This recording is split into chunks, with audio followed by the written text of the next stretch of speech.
Hello book bloggers, I'm KM Robinson of KM Robinson Photography and Reading Transforms, and this is your book cover style guide quick look at Queen of Always.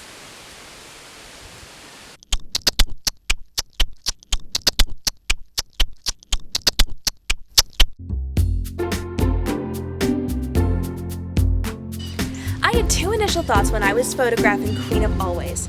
My first thought was to use a crown like the one on the cover. My second thought was to use candles, which are very important to the book.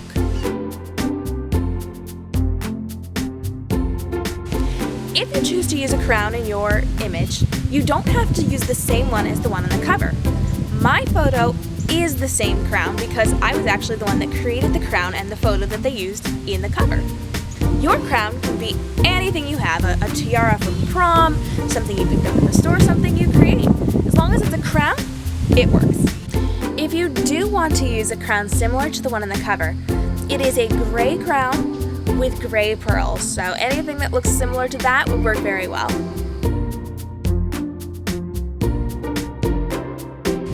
I chose to use candles in my image because there's a very important scene that involves candles in the book.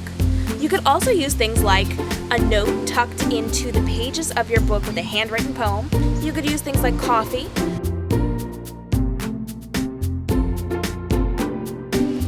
You may choose to use the cover of the book to inspire your imagery.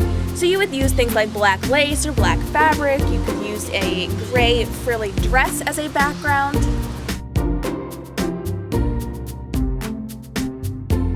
I do suggest keeping the background simple in your image because there is a lot going on the cover. There's a lot of fabric, there's a lot of swirls, there's a lot of frills, and so you don't want to take away from the cover by overpowering it with a lot of extras that you throw in there.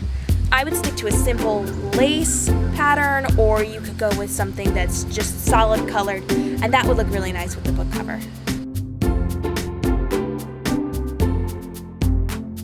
I love using dark backgrounds to go with this cover because it is a very dark book cover and it will really draw your attention to the book cover as you're looking at the image.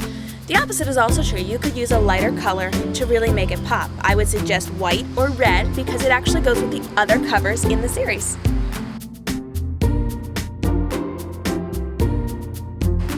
Be careful when overlapping things over the book that you don't take away from the cover.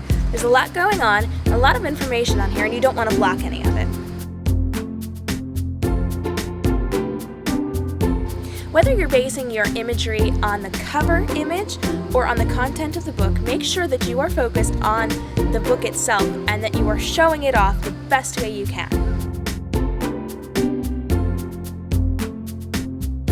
This has been your book cover style guide quick look for Queen of Always. I'm KM Robinson of KM Robinson Photography and Reading Transforms. Stay inspired.